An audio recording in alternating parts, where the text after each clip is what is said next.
are my heart, my universe. Welcome to MsMojo, and today we're counting down our picks for the plot points on The Big Bang Theory that we need to double check weren't just a fever dream. Do you like it? Do I like it? Wow! Number 10. Sheldon hangs out with James Earl Jones, the convention conundrum.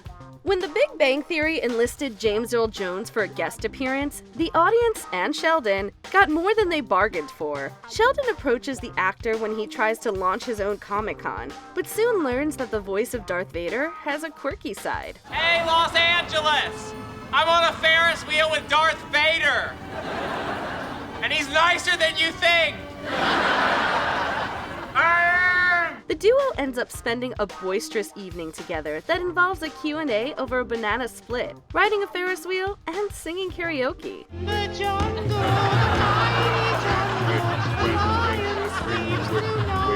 Bring it home, Mufasa.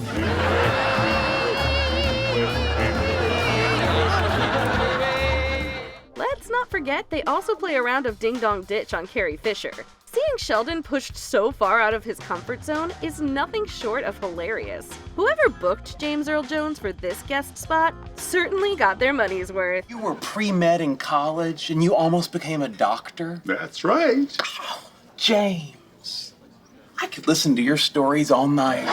Number 9. Sheldon and Amy versus the firmalab physicists. Various. In season 12, Sheldon and Amy's shot at winning a Nobel Prize feels just within reach.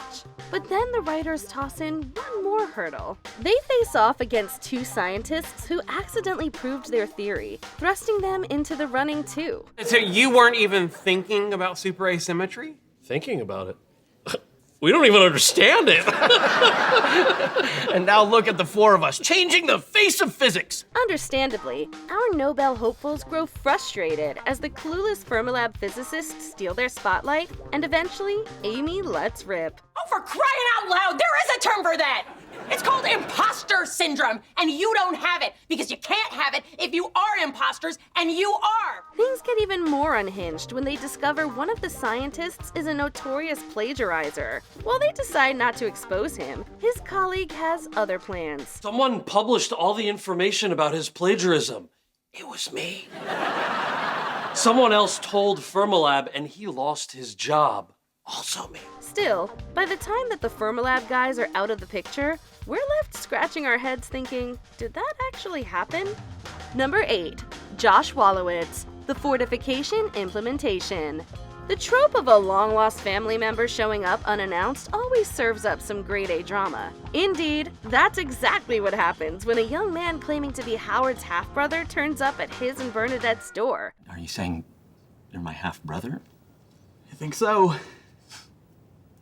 Bernadette, weird things are happening out here? Howard is initially freaked out, but as the evening unfolds, they find some common ground and even start bonding. You might think this is the beginning of a great brotherly relationship, right? Well, you'd be wrong. After this episode, Josh vanishes without a trace, and Howard never mentions him again. Well, I hope I get to see you again. I hope so too. I've always dreamed of having a brother to play catch with. Keep dreaming. Meanwhile, audiences are left wondering, why drop such a bombshell storyline only to leave it hanging forever? It was actually just a mechanical hand. 'Cause that's all you need, right? You are my brother. Number 7. Howard goes to space. Various. When Howard announced NASA picked him as a payload specialist for a mission to the International Space Station, we all went, huh? That's ignition.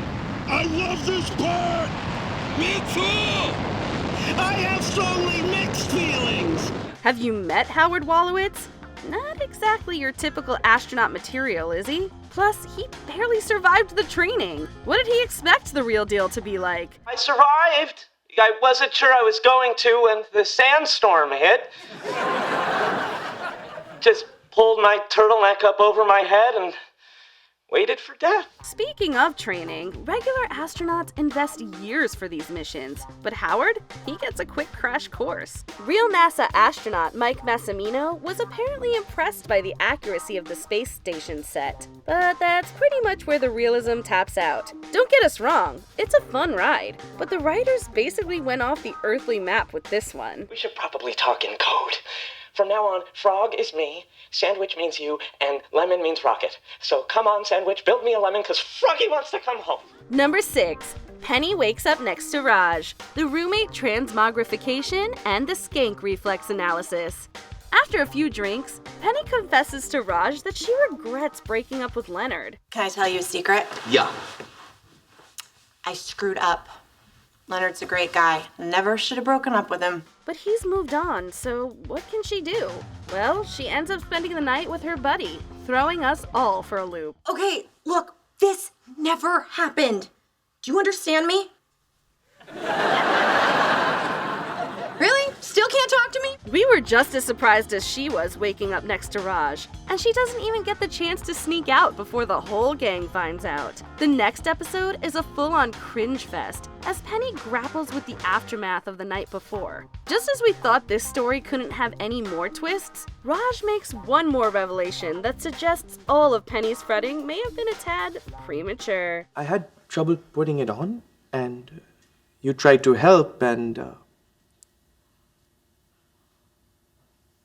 that was all she wrote. Number 5. Howard's creepy antics. Various. Before Penny introduced him to Bernadette, Howard made some seriously questionable moves. Remember the disturbingly extreme lengths he took to find the top model house? NORAD, you're using military aircraft? It was already targeted to poke around a nuclear reactor in Siberia. I took it an hour out of its way, tops. How about the time Penny promises to introduce him to her friends if he keeps Leonard out of the apartment before his birthday party? So what does he do? Eat a granola bar containing peanuts despite being super allergic. I'm doing this for you, little buddy. And who could forget the time he used his engineering skills for personal perks? What is this? It's a robot arm. Where's the rest of the robot? I only built the arm. Because that's all you needed, right? Talk about nuts. Penny's ultimately the one who knocks some sense into him, but we have to wonder what was going on in the writer's room when these storylines unfolded. Number 4. How Leonard and Sheldon became roomies. The staircase implementation. If you were in Leonard's shoes, at which point would you have turned and run? When Sheldon's last roommate warned you to? Run away, dude. What? Run fast, run far. When you saw chilling graffiti on the bedroom wall. Or perhaps when your new roomie hands you a novel-length roommate agreement. Despite a sea of red flags, Leonard goes ahead and signs. Things take a weird turn when Leonard reveals that Sheldon's complete and utter lack of social skills actually saves him from potentially serving time. Luckily, Sheldon drove her out before I revealed anything important, which I'm not saying I would have. So, that's it? You stayed with Sheldon all this time because he kept you from going to federal prison? Plus, the tale of this out-of-use elevator adds another layer to this unpredictable origin story. But hey, it all marks the beginning of a weird, wacky, and yes, beautiful friendship. Not only did Sheldon save my life, he didn't rat me out to the landlord, or the police, or Homeland Security. Number 3. The guys enjoy some special cookies. The adhesive duct deficiency. Leonard, Howard, and Raj venture into the desert for the Leonid meteor shower, but a batch of special cookies throws their cosmic plans off orbit. The idea of a moving planet becomes too much in their desert delirium, but that's nothing an astrophysicist can't solve, apparently. I can feel the Earth moving. It's moving too fast. Raj, slow it down. Soon, the meteors are forgotten, and the guys spill their innermost thoughts, from name complaints to dreams of rabbit diplomacy and cringeworthy family reunion tales best left buried in the sand. We're all back at my Aunt Barbara's house, our eyes locked over the pickled herring. We never meant for it to happen. Then the munchies kick in, and thanks to Mrs. Wolowitz, they're saved! They might miss the meteor shower, but they're shower audiences with stellar hilarity and wild antics. I feel like we're forgetting something important. Me too, but what? Number 2. Howard and Sheldon's park spot fight, the parking spot escalation. The friends have had their share of chaotic feuds throughout the series. Remember Sheldon and Penny's clash in season 2? Woman, you are playing with forces beyond your ken. Yeah, well, your Ken can kiss my Barbie. And who could forget Sheldon's revenge bed and breakfast after his spat with Leonard in season 10? But we really had to buckle up for the showdown between Howard and Sheldon over a parking spot. When Sheldon fails to understand why his spot was reassigned to someone who actually drives, he and Howard end up embroiled in a fierce clash. You don't even drive. It doesn't matter. That's my spot. Maybe they reassigned it because you never use it. Well, I'm not using my nipples either. Maybe you should reassign those. Both tried to one-up each other, and at some points, revenge is dished in the buff. The ladies aren't spared either. It may spiral frantically out of hand, but it's pure comedy gold. Stop that! You stop that! Now, you know what they say. Revenge is a dish best served nude. Before we unveil our top pick, here are a few honorable mentions. Amy schemes to make Sheldon love her. The launch acceleration. Real-world love spell vibes. But seriously, shouldn't Sheldon have a say? We're playing doctor. Star Trek style. I'm in hell, Leonard. Don't stop. Penny's married? The Thanksgiving decoupling. It's Thanksgiving, but Zach's getting served more than a turkey dinner. Okay, look, Zach, come on. You know neither of us thought this was real. I mean, we were married by an Elvis impersonator. Of course it was an impersonator. We could never afford a real Elvis. Penny pretends she's still dating Leonard to impress her dad. The boyfriend complexity. As if their relationship wasn't weird and complicated enough. I love you. Love you too. The wedding present scavenger hunt. The wedding gift wormhole. Sheldon and Amy go off the rails, unraveling their mystery wedding present. And they want us to fill it with our memories. This might be the best wedding gift ever. They also left us a pair of sunglasses because our future's so bright. Howard absorbs estrogen. The deception verification. We see a whole new side of Howard, and it leads to some pretty strange moments. Okay, yep. See that looks like they could be bigger. But you know, I bet when I do it, mine do the same thing. Before we continue, be sure to subscribe to our channel and ring the bell to get notified about our latest videos. You have the option to be notified for occasional videos or all of them. If you're on your phone, make sure you go into your settings and switch on notifications. Number 1. Dr. Lorvis traps the guys in his basement.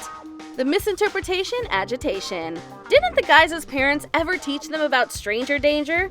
Apparently not. Leonard gets uneasy meeting one of Penny's admirers, but soon enough, he wins everyone over with gross celeb memorabilia. I don't like to brag, but you see, I'm kind of the doctor to the star's urinary tracts. Wow. He lures them to his basement with promises of cool stuff, and they're like kids in a candy store, until they realize they're locked in. Some guys can't cut the apron strings. Okay, now you're messing with me. Guys, we're locked in here. Meanwhile, where's Dr. Lorvis? He's heading back to the apartment to shoot his shot with Penny. That is, until he meets Amy. This episode is practically a red flag parade, leaving us slightly in disbelief that it even exists. Every moment, a new layer of unhingedness seems to unfold, and it's beyond wild. Dr. Lorvis, isn't there something you want to say? Yes, I'm very sorry for locking you in my home. Yeah, that was very uncool. Get the hammer! Get the hammer! Got it! Which The Big Bang Theory moment do you think is so nuts that you're still waiting for the Bazinga? Let us know in the comments. How could he do this to me? Get back here, you stupid bird, so I can love you! Do you agree with our picks? Check out this other recent clip from MsMojo. And be sure to subscribe and ring the bell to be notified about our latest videos.